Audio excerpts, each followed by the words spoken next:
بسم اللہ الرحمن الرحیم۔ قوم عاد کے 3 بڑے بت تھے جن کی وہ پوجا کرتے تھے۔ ایک کا نام صدا، دوسرے کا نام سحود اور تیسرے کا نام ہبا تھا۔ جب یہ قوم اللہ پاک کی نافرمانی کرتے ہوئے حد پار کر گئی تو اللہ تعالیٰ نے ان کی طرف اپنے رسول حضرت ہود علیہ السلام بن عبداللہ بن رباح بن الخلود بن عاص بن اوس بن ارم بن سام بن نوح کو بھیجا تاکہ وہ قوم عاد کو اللہ پاک کے دین برحق اور اس کی عبادت کی طرف بلائیں۔ علماء نے ہود علیہ السلام کا نسب کچھ اس طرح بیان کیا ہے: ہود بن شانح بن ارکحشد بن سام بن نوح۔ چند علماء ہود علیہ السلام کا دوسرا نام عابر بھی بیان کرتے ہیں۔ حضرت ہود علیہ السلام نے اپنی قوم کو دین حق کی طرف بلایا اور انہیں بتایا کہ وہ کمزوروں پر ظلم نہ کریں، لیکن پوری قوم نے آپ کو ذلت کی نظر سے دیکھا اور تکبر سے کہا، روئے زمین پر ہم سے زیادہ طاقت والا کون ہے؟ غرض وہ سرکش لوگ حضرت ہود علیہ السلام کی دعوت پر ایمان نہ لائے۔ صرف چند لوگوں نے آپ کی دعوت کو قبول کیا۔ اللہ تعالیٰ نے قرآن مجید میں ہود علیہ السلام کی دعوت کا ذکر کرتے ہوئے فرمایا ہے: ترجمہ: کیا تم لوگ ہر اونچے مقام پر عبث اور بلا ضرورت ایک بلند یادگار بناتے اور پختہ محل بناتے ہو؟ شاید تمہیں اس دنیا میں ہمیشہ کے لیے رہنا ہے۔ جب تم کسی کو پکڑتے ہو تو بڑے ظالم اور بے رحم ہو کر پکڑتے ہو، سو تم اللہ سے ڈرو اور میرا کہا مانو، اور اس اللہ سے ڈرو جس نے تمہاری ان چیزوں سے مدد کی جنہیں کہ تم خوب جانتے ہو۔ اس نے تمہارے چوپایوں سے، فرزندوں سے، باغوں سے اور چشموں سے امداد کی۔ میں تم پر ایک بہت بڑے دن کے عذاب سے ڈراتا ہوں۔ دین حق کی باتیں سن کر ان کی قوم نے حضرت ہود علیہ السلام کو جو جواب دیا اسے قرآن مجید میں یوں بیان فرمایا۔ ترجمہ: خواہ تم ہم کو نصیحت کرو یا نہ کرو، تمہارے لیے دونوں باتیں برابر ہیں۔ عاد والوں نے صرف جواب بھونڈا ہی نہیں دیا بلکہ کہنے لگے جیسا کہ اللہ پاک قرآن مجید میں فرماتا ہے۔ ترجمہ: اے ہود، تو ہمارے پاس کوئی دلیل لے کر نہیں آیا اور ہم تیرے کہنے سے اپنے معبودوں کو چھوڑنے والے نہیں اور نہ تجھ پر ایمان لانے والے ہیں۔ ہم تو صرف یہی کہتے ہیں کہ ہمارے معبودوں میں سے کسی معبود نے تجھے بری طرح پاگل پن میں مبتلا کر دیا ہے۔ اسی زبردست نافرمانی اور اپنے نبی کو ذلت دینے کے باعث اللہ پاک نے سزا کے طور پر عاد والوں پر تقریباً 3 سال تک بارش نہیں برسائی اور قحط کو ان پر مسلط کر دیا، یہاں تک کہ وہ بیمار پڑنے لگے۔ آخر انہوں نے ایک وفد مکہ مکرمہ بھیجنے کا فیصلہ کیا تاکہ وہ بیت اللہ میں جا کر بارش کی دعا کرے۔ اسی ضمن میں ابن اسحاق سلمہ سے بیان فرماتے ہیں کہ جب عاد پر قحط مسلط کیا گیا تو انہوں نے اپنے میں 5 افراد کو منتخب کر کے انہیں کچھ لوگوں کے ساتھ مکہ مکرمہ بھیجا تاکہ وہ ان کے لیے بارش کی دعا کریں۔ یوں 70 افراد کا قافلہ 5 منتخب افراد کی رہنمائی میں مکہ کی طرف روانہ ہوا۔ یہ سب مکہ میں معاویہ بن بکر کے گھر پہنچے تو اس نے رواج کے مطابق ان کی آؤ بھگت کی۔ معاویہ بن بکر کا مسکن بیت اللہ سے باہر تھا۔ یہ تمام لوگ دراصل معاویہ بن بکر کے عزیز و اقارب تھے، کیونکہ معاویہ کی بہن حزمیہ بنت بکر کی شادی لقیم بن حضل سے ہوئی تھی، جس سے لقیم کے 4 فرزند عبید بن لقیم، عمرو بن لقیم، عمیر بن لقیم پیدا ہوئے، اور یہ سب عاد کی دوسری اولاد سے ہیں۔ بہرحال بیان کیا گیا ہے کہ یہ لوگ معاویہ بن بکر کے پاس ٹھہر کر 1 ماہ تک شراب نوشی میں مصروف رہے اور معاویہ کی 2 خوبصورت ملازماؤں سے گانے سنتے رہے۔ آخر معاویہ بن بکر پر ان کا یہ طویل قیام ناگوار گزرا۔ انہیں بارش کی دعا مانگنے اور جس بلا میں وہ گرفتار تھے اسے ختم کرنے کے لیے بھیجا گیا تھا، لیکن یہ شراب نوشی کرنے اور عیاشی میں مصروف تھے۔ معاویہ بن بکر سوچنے لگا کہ میں ان سے کیسے چھٹکارا پاؤں، یہ میرے مہمان ہیں اور صاف الفاظ کے ساتھ انہیں منع بھی نہیں کر سکتا۔ ہو سکتا ہے کہ یہ لوگ کہیں کہ معاویہ بن بکر ہم سے تنگ آ چکا ہے، دوسری طرف نہ جانے میرے کتنے عزیز و اقارب ہلاکت کے قریب پہنچ چکے ہوں گے۔ لہٰذا معاویہ نے کچھ سوچ کر اپنی دونوں باندیوں کے سامنے یہ مسئلہ پیش کیا۔ انہوں نے کہا، آپ ان لوگوں کو ایسے اشعار کے ذریعے اشارہ کریں، ہو سکتا ہے کہ یہ لوگ سمجھ کر چلے جائیں۔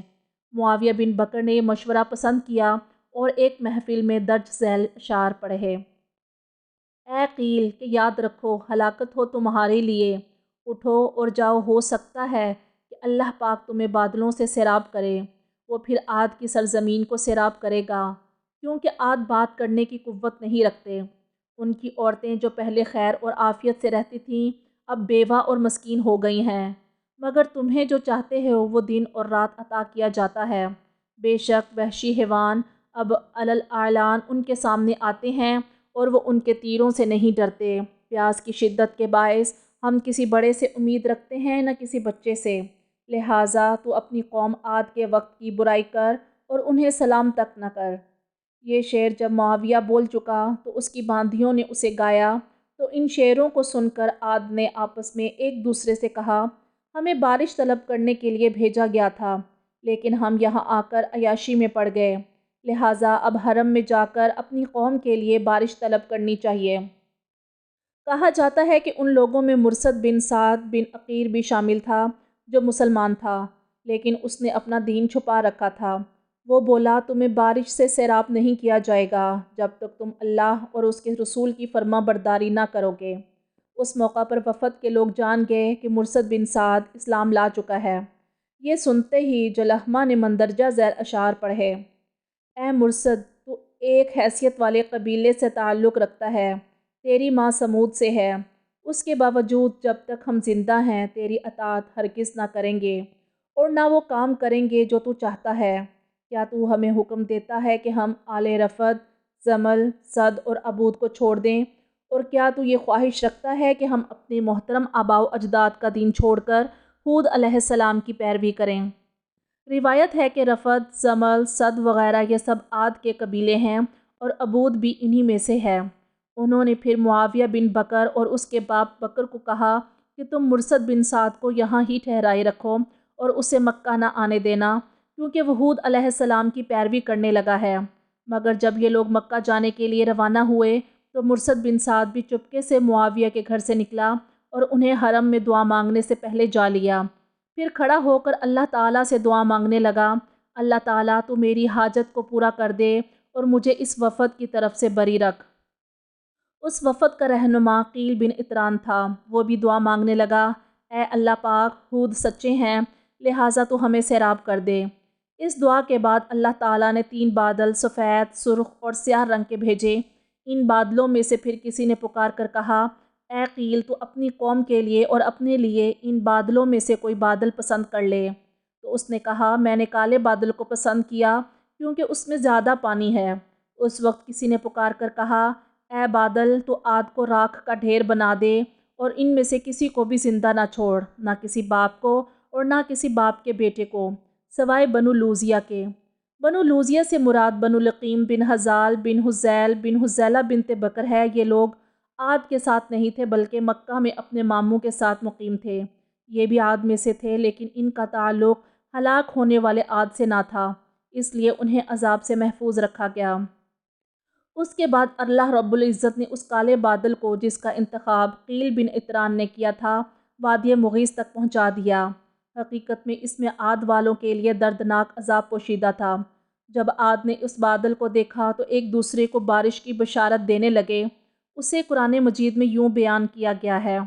ترجمہ: یہ بادل ہم پر برسے گا، لیکن یہ بات نہیں، بلکہ یہ وہ دردناک عذاب ہے جس کی تم جلدی کرتے تھے۔ یہ ایسی سخت آندھی ہے جس میں دردناک عذاب پوشیدہ ہے۔ یہ آندھی ہر شے کو اپنے رب کے حکم سے تباہ و برباد کر ڈالے گی۔ اس سلسلے میں بعض علماء کا بیان ہے کہ سب سے پہلے ہوا کے اس عذاب کو مہدد نامی عورت نے دیکھا تھا، جس کا تعلق عاد سے تھا۔ جب اس پر ظاہر ہو گیا تو اس نے ایک زوردار چیخ ماری اور بے ہوش ہو گئی۔ جب وہ ہوش میں آئی تو لوگوں کے پوچھنے پر اس نے بتایا کہ میں نے بادل میں ایسی ہوا کو دیکھا ہے جس میں آگ کے شعلے بھڑک رہے ہیں اور اس کے آگے آگے چند آدمی اسے دہکا رہے ہیں۔ اس کے بعد اللہ تعالیٰ نے مسلسل 8 دن اور 7 راتوں تک ان پر یہ آندھی مسلط کی، جس کے باعث پوری قوم ہلاک ہو گئی۔ بیان کیا جاتا ہے کہ خلجان سب سے بڑا رئیس اور سردار تھا۔ اس زمن میں محمد بن اسحاق کا بیان ہے کہ جب عاد کو ہوا کے طوفان سے تباہ کیا گیا تو 7 آدمیوں نے کہا، جس میں خلجان بھی تھا، کہ چلو آؤ دیکھیں کہ وادی میں قوم کے ساتھ کیا معاملہ ہوا۔ وہ جیسے ہی وادی میں پہنچے تو ہوا نے انہیں بھی قابو کر لیا اور خلجان کے سوا سب ہلاک ہو گئے۔ اب خلجان وہاں سے بھاگا، پہاڑ پر چڑھا اور اپنے آپ کو ملامت کرنے لگا۔ خلجان کے زندہ رہنے کی خبر جب ہود علیہ السلام کو ملی تو آپ اس کے پاس گئے اور اس سے کہا، تم اسلام لے آؤ، یوں حفاظت سے رہو گے۔ یہ سن کر خلجان نے کہا، اگر میں اسلام لے آؤں مجھے تمہارا رب کیا عطا کرے گا؟ ہود علیہ السلام نے فرمایا کہ وہ تمہیں جنت عطا کرے گا۔ خلجان نے کہا، اچھا یہ بتاؤ وہ کون تھے جنہیں میں نے بادلوں میں دیکھا تھا؟ ہود علیہ السلام نے فرمایا، وہ اللہ پاک کے فرشتے تھے۔ خلجان نے پوچھا، اگر میں اسلام لے آیا تو کیا آپ کا خدا مجھے ان سے محفوظ رکھے گا؟ یہ سن کر ہود علیہ السلام نے فرمایا، کیا تو نے کبھی دیکھا ہے کہ بادشاہ نے اپنے سپاہیوں کو کسی سے دور دیکھا ہو؟ اس پر خلجان نے کہا، اگر یہ معاملہ ہے تو میں تمہارا دین قبول نہیں کرتا۔ یہ کہتے ہی زوردار آندھی آئی جس نے اسے بھی ہلاک کر دیا۔ ابو جعفر کا بیان ہے کہ حضرت ہود علیہ السلام اور ان کے پیروکاروں کے علاوہ پوری قوم میں عاد کو ہلاک کر دیا گیا اور جو کوئی بچا اسے بھی بعد میں ہلاک کر دیا گیا۔ بعض روایتوں سے علم ہوتا ہے کہ ہود علیہ السلام کی کل عمر 150 برس ہوئی اور پھر وہ وفات پا گئے۔